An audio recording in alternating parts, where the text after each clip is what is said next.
నమస్కారం, N9 news కి స్వాగతం. హెడ్లైన్ చూద్దాం.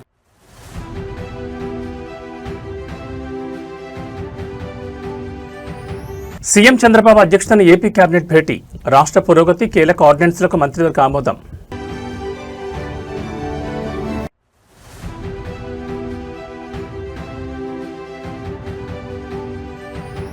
రాష్ట్ర ప్రయోజనాల విషయంలో రాజీ పడే ప్రసక్తే లేదు. కేంద్ర రాష్ట్ర సంబంధాలపై అధికార పీఠం కీలక వ్యాఖ్యలు.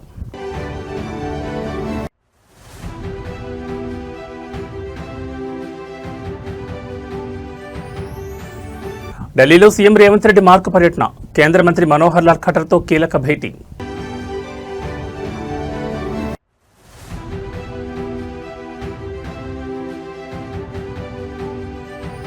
భూపాలపల్లిలో ఘోర రోడ్డు ప్రమాదం. విధి నిర్వహణలో ఉన్న ఎంవీఐ వెంకన్న అకాల మరణం. ఇక డీటెయిల్స్ చూస్తే ఏపీ ముఖ్యమంత్రి చంద్రబాబు నాయుడు అధ్యక్షతన రాష్ట్ర మంత్రివర్గ సమావేశం అత్యంత ప్రతిష్టాత్మకంగా జరిగింది. వెలగపూడి సచివాలయంలోని మొదటి బ్లాక్ కేబినెట్ హాల్ వేదికగా జరిగిన ఈ భేటీకి రాష్ట్ర మంత్రులు, అన్ని శాఖల ప్రిన్సిపల్ సెక్రటరీలు, ఉన్నతాధికారులు పెద్ద సంఖ్యలో హాజరయ్యారు. రాష్ట్ర ఆర్థిక పరిస్థితి, కొత్తగా ప్రవేశపెట్టబోయే సంక్షేమ పథకాల విధి విధానాలు మరియు నిరుద్యోగులు, రైతాంగానికి సంబంధించిన పలు కీలక అంశాలపై ఈ కేబినెట్ భేటీలో సుదీర్ఘంగా చర్చించినట్టు తెలుస్తోంది. ప్రభుత్వ మార్క్ పాలనను క్షేత్రస్థాయిలోకి బలంగా తీసుకెళ్లేలా ఈ సమావేశంలో సీఎం చంద్రబాబు నాయుడు మంత్రులకు దిశానిర్దేశం చేశారు. అమరావతి సచివాలయంలో జరిగిన ఈ కేబినెట్ భేటీలో రాష్ట్ర పురోగతికి సంబంధించిన పలు ఆర్డినెన్స్లు, ప్రతిపాదనలకు మంత్రివర్గం ఆమోదం తెలిపినట్లు సమాచారం. ముఖ్యంగా ఉపాధి కల్పన ధ్యేయంగా రాష్ట్రంలోకి రాబోతున్న కొత్త పరిశ్రమలకు సింగిల్ విండో విధానంలో అనుమతులు ఇవ్వడం, రాయితీల కేటాయింపులపై మంత్రుల సబ్ కమిటీ నివేదికను కేబినెట్ ముందుంచారు. దీంతో పాటు రాష్ట్ర వ్యాప్తంగా సాగునీటి ప్రాజెక్టుల పనుల వేగవంతం, అమరావతి రాజధాని నిర్మాణ పనుల పురోగతిపై సంబంధిత అధికారులు ముఖ్యమంత్రికి నివేదిక సమర్పించారు.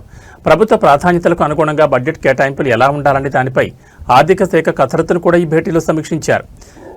ప్రజా సమస్యల పరిష్కారంలో మంత్రులు, ఎమ్మెల్యేలు నిరంతరం క్షేత్రస్థాయిలో అందుబాటులో ఉండాలని, పాలనలో ఎక్కడా అవినీతికి తావు లేకుండా పారదర్శకత పాటించాలని సీఎం చంద్రబాబు స్పష్టం చేసినట్లు సచివాలయ వర్గాలు వెల్లడించాయి. రాష్ట్ర భవిష్యత్తుకు మైలురాయిగా నిలిచే పలు కీలక నిర్ణయాలకు ఈ కేబినెట్ వేదికగా ఆమోదముద్ర పడినట్టు తెలుస్తోంది. మంత్రివర్గ తీర్మానాల పూర్తి వివరాలను ప్రభుత్వ అధికారిక ప్రతినిధులు ప్రెస్ మీట్ ద్వారా వెల్లడించనున్నారు.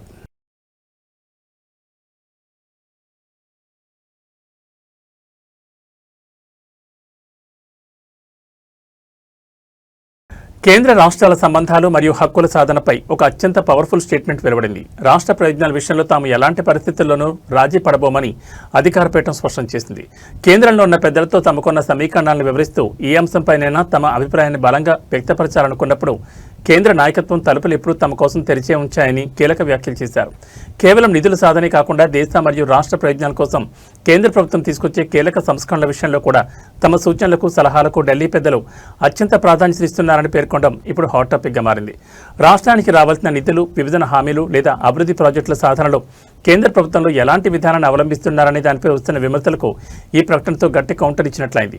తమ అభిప్రాయాలను నిర్భయంగా చెప్పే స్వేచ్ఛను కేంద్ర అధిష్టానం తమకిచ్చిందని, రాష్ట్ర ఆత్మగౌరవాన్ని తాకట్టు పెట్టే ప్రసక్తే లేదని స్పష్టం చేశారు.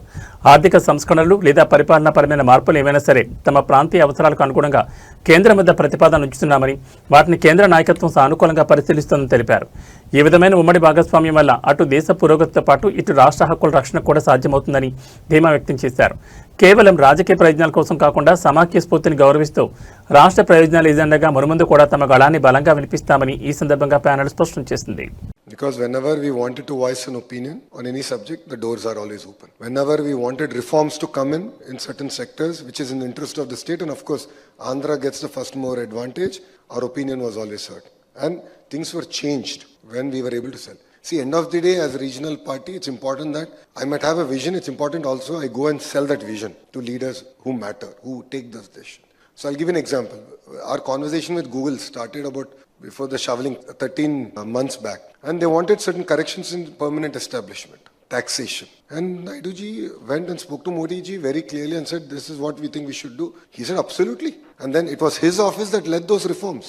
So honestly, I as a regional party, I truly believe that our voice is being heard. And we've had no such issues in this current NDA. How regular is your interaction with the BJP in the NDA? As much as we need it. There is no regularity in terms of... See, politics will not wait. Issues will not wait for an official meeting to be convened 15 days from now or a month from now. If I have an issue, I pick up the phone, I call the Honorable Minister the subject. And rest assured, either they answer the phone or they call back within the hour and say, "Yaar, what's the issue? Anything?" I say, "Boss, this is what we want to do. This is what done. Let's have a meeting. I'll call for send the note before you come." We send the note. We have a meeting and we close the subject. That's how we work. This is what we call real-time governance. No? Telangana ముఖ్యమంత్రి రేవంత్ రెడ్డి దేశ రాజధాని ఢిల్లీలో శరవేగంగా పర్యటిస్తున్నారు. ఇందులో భాగంగా కేంద్ర గృహ నిర్మాణ పట్టణ వ్యవహారాల శాఖ మంత్రి మనోహర్ లాల్ ఖట్టర్తో ముఖ్యమంత్రి రేవంత్ రెడ్డి అత్యంత కీలకమైన సమావేశం నిర్వహించారు. గ్రేటర్ హైదరాబాద్ పరిధిలో ట్రాఫిక్ కష్టాలు తీర్చేందుకు ప్రభుత్వం ప్రతిష్టాత్మకంగా ప్రతిపాదించిన హైదరాబాద్ మెట్రో ఫేజ్ 2 విస్తరణ ప్రాజెక్టుకు కేంద్ర ప్రభుత్వం అనుమతులు, నిధుల సాధన లక్ష్యంగా ఈ భేటీ జరిగింది. ఈ ఉన్నత స్థాయి సమావేశంలో కేంద్ర బొగ్గు గనుల శాఖ మంత్రి జి కిషన్ రెడ్డి కూడా పాల్గొనడం ప్రాధాన్యత సంతరించుకుంది. హైదరాబాద్ మహానగరాన్ని అంతర్జాతీయ స్థాయికి తీసుకెళ్లే క్రమంలో శంషాబాద్ ఎయిర్పోర్ట్ కనెక్టివిటీ సహా పలు కొత్త రూట్లలో మెట్రో ఫేజ్ 2 లైన్లను విస్తరించాలని తెలంగాణ ప్రభుత్వం నిర్ణయించింది. ఈ భారీ ప్రాజెక్టుకు దాదాపు 1,000 కోట్ల రూపాయల వ్యయం కానుండడంతో కేంద్ర పట్టణ వ్యవహారాల శాఖ మంత్రి ఖట్టర్ ముందు రేవంత్ రెడ్డి ప్రత్యేక ప్రతిపాదనలు ఇచ్చారు. కేంద్ర బడ్జెట్ ద్వారా ఈ ప్రాజెక్టుకు తగిన నిధులు కేటాయించడంతో పాటు ఇండియన్ రైల్వే ఫైనాన్స్ కార్పొరేషన్ నుంచి తక్కువ వడ్డీకి భారీ మొత్తంలో రుణ సదుపాయం కల్పించేలా చొరవ చూపాలని సీఎం కోరారు. కేంద్ర మంత్రి కిషన్ రెడ్డి కూడా తెలంగాణకు సంబంధించిన ప్రాజెక్టు కావడం వల్ల దీనికి సానుకూల సహకారం అందించాలని కేంద్ర మంత్రి ఖట్టర్కి వివరించారు. కొత్త మెట్రో కారిడార్ల నిర్మాణం అనుమతులను వేగవంతం చేయాలని, దీనివల్ల లక్షలాది మంది ఐటీ ఉద్యోగులకు, సామాన్య ప్రజలకు రవాణా సులభతరం అవుతుందని ఈ సందర్భంగా రేవంత్ రెడ్డి కేంద్రానికి స్పష్టం చేశారు.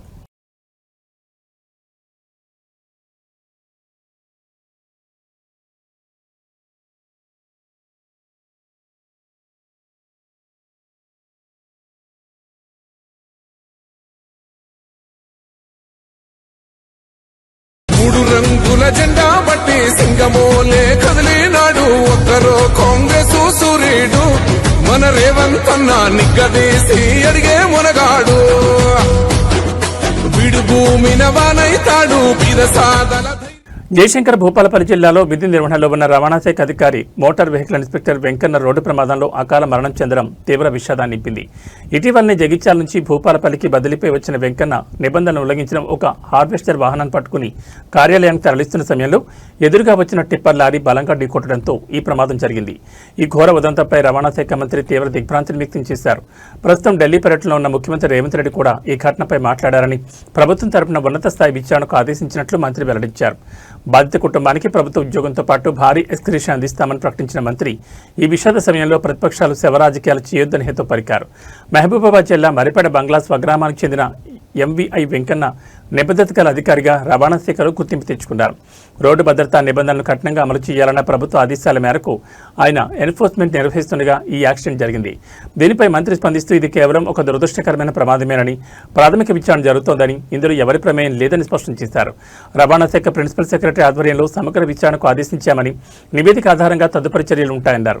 ఇదే సమయంలో రాష్ట్రంలో గ్రానైట్ మైనింగ్, ఫ్లై యాష్ తరలించే భారీ వాహనాలు స్పీడ్ లిమిట్ మరియు ఓవర్లోడింగ్ నిబంధనలు ఉల్లంఘిస్తే కఠినంగా వ్యవహరిస్తామని హెచ్చరించారు.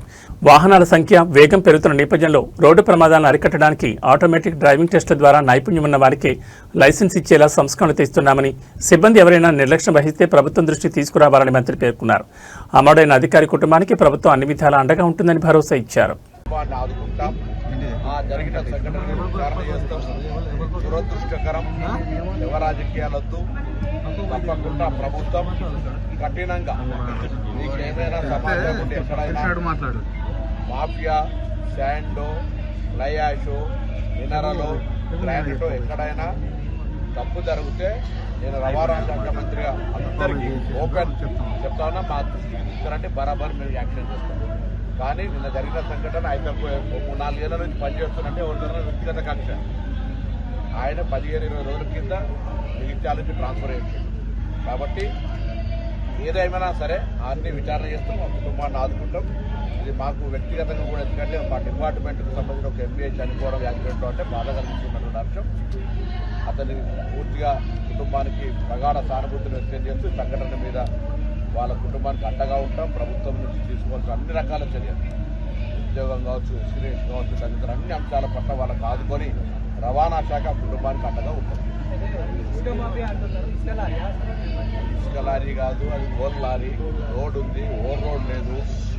సరే అది ఇన్సిడెంటల్ గా అక్కడ జరుగుతున్నటువంటి ప్రాథమికంగా నేను ఎంపీ కలెక్టర్తో మాట్లాడింది. భారత అత్యున్నత పౌర పురస్కారాలైన పద్మ అవార్డుల ప్రదానోత్సవ వేడుక రాష్ట్రపతి భవన్లో అత్యంత కనుల పండుగ జరిగింది. రాష్ట్రపతి ద్రౌపది ముర్ము విభిన్న రంగాల్లో అసాధారణ ప్రతిభ కనబర్చిన 65 మంది ప్రముఖులకు ఈ అవార్డులను స్వహస్తాల మీదుగా ప్రదానం చేశారు. రాష్ట్రపతి భవన్లోని చారిత్రాత్మక గణతంత్ర మండపం వేదికగా జరిగిన ఈ రెండో సివిల్ ఇన్వెస్టిచర్ వేడుకకు ప్రధాని నరేంద్ర మోడీ, కేంద్ర హోంమంత్రి అమిత్ షా సహా పలువురు కేంద్ర మంత్రులు, విదేశీ ప్రముఖులు హాజరయ్యారు. కళలు, క్రీడలు, వైద్యం మరియు సామాజిక సేవా రంగాల నుంచి ఎంపికైన దేశ రత్నాలకు ఈ పురస్కారాలు దక్కాయి. గణతంత్ర దినోత్సవం సందర్భంగా కేంద్ర ప్రభుత్వం ప్రకటించిన మొత్తం 131 పద్మ అవార్డులలో తొలి విడతగా మే నెలలో 66 అవార్డులను అందజేయగా మిగిలిన 65 అవార్డులను నేడు రాష్ట్రపతి ప్రదానం చేశారు. ఈ వేడుకలో 2 పద్మ విభూషణ్, 7 పద్మభూషణ్ మరియు 56 పద్మశ్రీ పురస్కారాలున్నాయి. క్రీడా ప్రపంచం నుంచి భారత cricket star player Rohit Sharma, tennis legend Vijay Amritraj ఈ వేడుకలో మెరిశారు. అలాగే చలనచిత్ర రంగానికి చేసిన విశేష సేవలకు గాను మలయాళీ సూపర్ స్టార్ మమ్మూటి, ప్రముఖ ప్లేబ్యాక్ సింగర్ అల్కా యాగ్నిక్ పద్మ అవార్డులను అందుకున్నారు. ప్రముఖులతో పాటు గ్రామీణ ప్రాంతాల్లో విద్యా విప్లవాన్ని తెచ్చిన కర్ణాటకకు చెందిన డాక్టర్ ప్రభాకర్ కోరే, హిమాలయ వైద్య విధానాన్ని కాపాడుతున్న లడఖ్కు చెందిన డాక్టర్ పద్మా గుర్నేత్, హిమోఫీలియా రోగులకు సేవ చేస్తున్న డాక్టర్ సురేష్ హనగవాడి వంటి ఎందరో అన్సంగ్ హీరోలకు రాష్ట్రపతి చేతుల మీదుగా పద్మశ్రీ పురస్కారాలు దక్కడం ఈ వేడుక యొక్క అసలైన వైభవానికి అద్దం పట్టింది.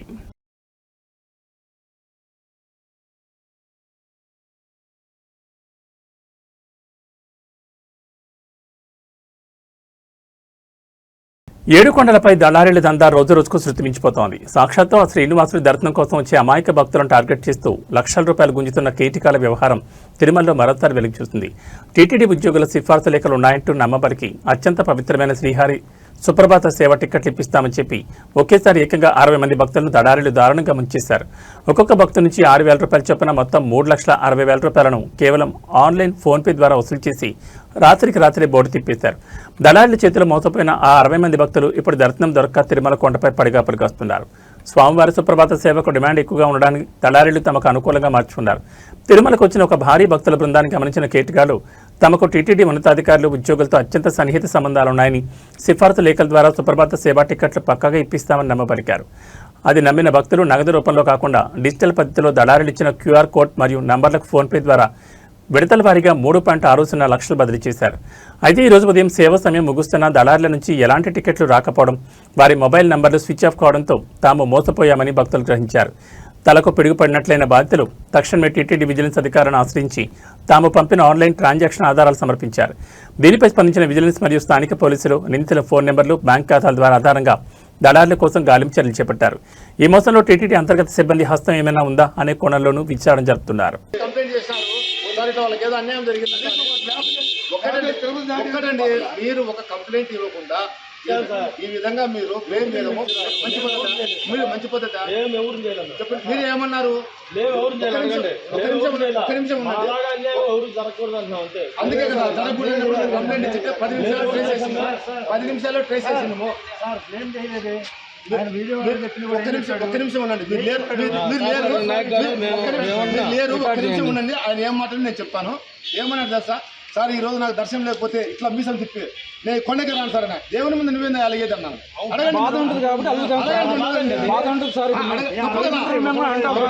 మన దేవుడు అండి ఇది, మన దేవుడు, మన దేవుడిని మనం గౌరవించుకోవాలి.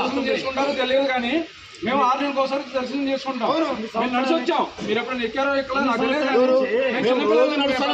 మేము భక్తుల సేవలో ఉన్నామండి, మేము భక్తుల సేవలో ఉన్నాము, మేమేమి వేరే విధంగా లేదు. ఆంధ్రప్రదేశ్లో పరిశ్రమలను అగ్ని ప్రమాదాలు వణికిస్తున్నాయి. అనకాపల్లి జిల్లాలో ఊహించని పారిశ్రామిక ఘోరం చోటు చేసుకుంది. పరబాళ్లోని జవహర్లాల్ నెహ్రూ ఫార్మాసిటీలో ఉన్న దక్షిణ ఎనర్జీ కెమికల్ కర్మాగారంలో ఈరోజు భారీ అగ్ని ప్రమాదం సంభవించింది. కంపెనీలోని ఒక విభాగంలో ఒక్కసారిగా మంటలు చెలరేగి క్షణాల వ్యవధిలో అవి ఫ్యాక్టరీ అంతటా వ్యాపించాయి. ఈ ప్రమాదంలో అక్కడ విధుల్లో ఉన్న 2 యువ కార్మికులు మంటల్లో చిక్కుకుని అక్కడికక్కడే సజీవ దహనమయ్యారు. మృతులను వెంకటేష్, కొవ్వాడ త్రినాథరావుగా గుర్తించారు. ఈ ఊహించని ప్రమాదంతో ఫార్మాసిటీ ఒక్కసారిగా ఉలికిపడింది. అనకాపల్లి జిల్లా పరిధిలోని పరవాడ ఫార్మాసిటీలో వందలాది కెమికల్ ఫార్మా కంపెనీలు నడుస్తున్నాయి. ఇందులో భాగంగా ఉన్న దక్షిణ ఎనర్జీ కెమికల్స్ ప్లాంట్లో కార్మికులు విధుల్లో ఉండగా ఒక విభాగానికి చెందిన కెమికల్ ప్రాసెస్ యూనిట్లో ఒక్కసారిగా పేలుడు సంభవించి మంటలు ఎగిసిపడ్డాయి. దట్టమైన పొగ మంటలు చుట్టుముట్టడంతో లోపల పనిచేస్తున్న 34 ఏళ్ల వెంకటేష్, 24 ఏళ్ల కొవ్వాడ త్రినాథరావు బయటకు రాలేకపోయారు. నిప్పుల కుండంగా మారిన ఆ ఇండస్ట్రియల్ ప్లాంట్లోని ఆ 2 యువకులు ప్రాణాలు కోల్పోవడం ప్రతి ఒక్కరిని కలిచివేస్తోంది. సమాచారం అందుకున్న వెంటనే దాదాపు 4 అగ్నిమాపక శకటాలు ఘటనా స్థలానికి చేరుకుని కెమికల్ ఫైర్ కావడం వల్ల ప్రత్యేక ఫోమ్ సహాయంతో మంటలను అదుపులోకి తెచ్చే ప్రయత్నం చేశాయి. ప్రమాదవశాత్తు తెలియగానే మృతుల కుటుంబ సభ్యులు, తోటి కార్మికులు ఫ్యాక్టరీ గేట్ ముందు భారీగా గుమిగూడారు. ఫార్మా కంపెనీల్లో కనీస భద్రతా ప్రమాణాలు పాటించకపోవడం వల్లే తమ పిల్లలు బలైపోయారంటూ యాజమాన్యంపై తీవ్ర ఆగ్రహం వ్యక్తం చేస్తున్నారు. బాధ్యులపై కఠిన చర్యలు తీసుకోవాలని, మృతుల కుటుంబాలకు భారీ పరిహారం అందించాలని డిమాండ్ చేస్తూ ఫ్యాక్టరీ వద్ద ఉద్రిక్త వాతావరణం నెలకొంది.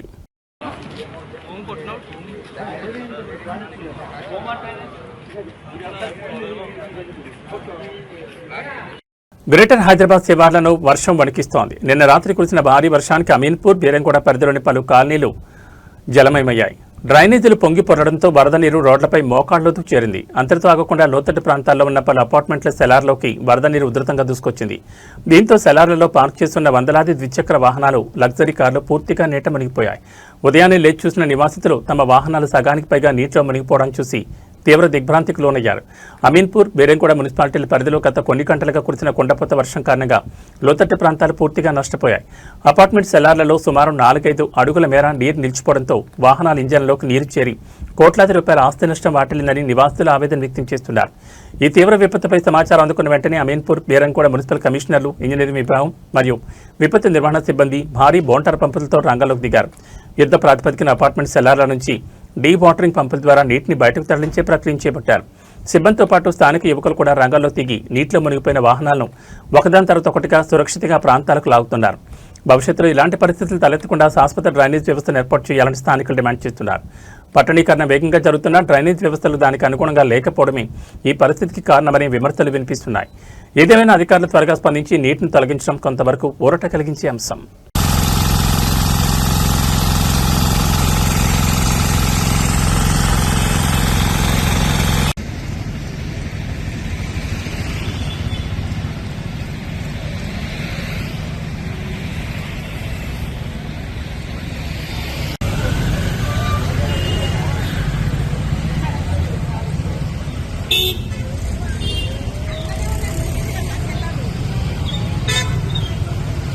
హైదరాబాద్ శివార్లోని తుర్కయాంజల్ న్యూ శ్రీ చైతన్య కాలేజీ వద్ద తీవ్ర ఉద్రిక్తత చోటు చేసుకుంది. ఇంటర్ పూర్తి చేసుకుని పై చదువుల కోసం తమ ఒరిజినల్ సర్టిఫికెట్లు ఇవ్వాలంటూ యాజమాన్యాన్ని అడుగుతున్న విద్యార్థులపై వారికి మద్దతుగా వచ్చిన వారిపై ఆదిపట్ల సీఐ తీవ్రస్థాయిలో దౌర్జన్యాన్ని దిగారు. చట్టాన్ని రక్షించాల్సిన పోలీసు అధికారి కనీసం తాము అడిగేది అమ్మాయిలను కూడా చూడకుండా విద్యార్థులను దారుణంగా నెట్టివేస్తూ లాఠీలతో బెదిరిస్తూ ఖాకీ ప్రతాపం చూపించడం తీవ్ర సంచలనంగా మారింది. సర్టిఫికెట్లు ఇవ్వకుండా కాలేజ్ యాజమాన్యం వేధిస్తోందని, ధర్నాకు దిగితే మేనేజ్మెంట్కు కొమ్ము కాస్తూ పోలీసులు తమపై దాడికి దిగారంటూ విద్యార్థులు కన్నీరు మున్నీరవుతున్నారు. తుర్కయాంజల్ పరిధిలోని న్యూ శ్రీ చైతన్య కాలేజీలో ఇంటర్ పూర్తి చేసిన విద్యార్థులు తమ తదుపరి అడ్మిషన్ల కోసం లాంగ్ మెమోలు, టీసీల కోసం గత కొన్ని రోజులుగా కాలేజ్ చుట్టూ తిరుగుతున్నారు. అయితే నూతన ఫీజులు, పెండింగ్ బకాయిల పేరుతో యాజమాన్యం సర్టిఫికెట్లు ఇవ్వకుండా వేధిస్తుండటంతో విసిగిపోయిన విద్యార్థులు, వారి తల్లిదండ్రులు ఈరోజు కాలేజ్ గేట్ ముందు మెరుగుదర్నా దిగారు. సమాచారం అందుకున్న ఆదిపట్ల పోలీసులు భారీగా అక్కడికి చేరుకున్నారు. కాలేజ్ యాజమాన్యంతో మాట్లాడి సమస్య పరిష్కరించాల్సింది పోయి రోడ్డుపై కూర్చున్న విద్యార్థులను బలవంతంగా ఈడ్చిపారేసే ప్రయత్నం చేశారు. ఈ క్రమంలో ఆదిపట్ల సీఐ స్వయంగా అమ్మాయిలపై చేయి చేసుకుంటూ వారిని నెట్టివేస్తూ అసభ్య పదజాలంతో దూషించారని బాధితులు ఆరోపిస్తున్నారు. పోలీసుల దౌర్జన్యంతో భయాందోళనకు గురైన విద్యార్థులు రోడ్డుపైనే అడవడం అక్కడ వారిని చలింపచేసింది. యాజమాన్యం తప్పును ప్రశ్నించకుండా చదువుకునే పిల్లలపై ఇలా ఖాకీలు విరుచుపడడం ఏంటని స్థానికులు, విద్యార్థి సంఘాల నేతలు పోలీసులను నిలదీయడంతో అక్కడ రణరంగ వాతావరణం నెలకొంది.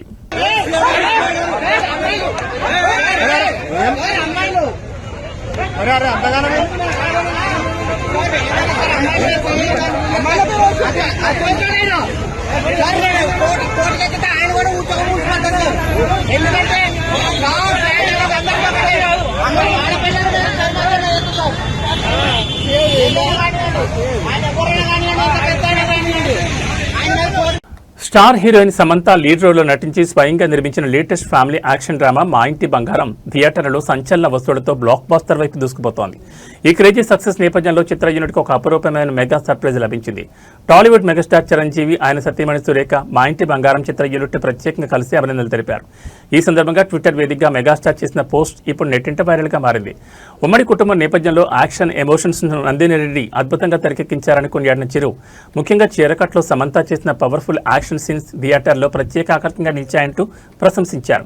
చానాల తర్వాత సమంత వెండితెరపై లేడీ ఓరియంటెడ్ కంటెంట్తో వచ్చి బాక్స్ ఆఫీసును షేక్ చేస్తోంది.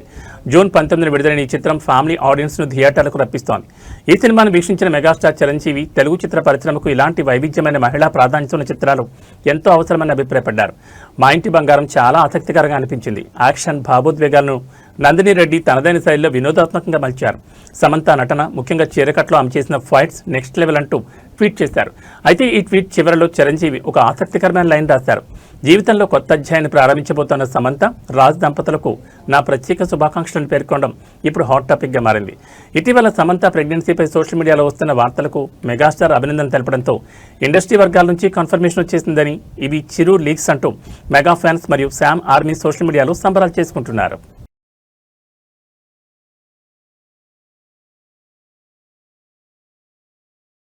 గత కొన్ని రోజులుగా ఆకాశమే హద్దుగా దూసుకుపోయిన పసిడి వెండి ధరలు ఇవాళ మార్కెట్లో ఒక్కసారిగా కుప్పకూలాయి. అంతర్జాతీయ బులియన్ మార్కెట్ ఒడిదుడుకుల ప్రభావంతో హైదరాబాద్ మార్కెట్లో బంగారం ధరలు భారీగా పతనమయ్యాయి.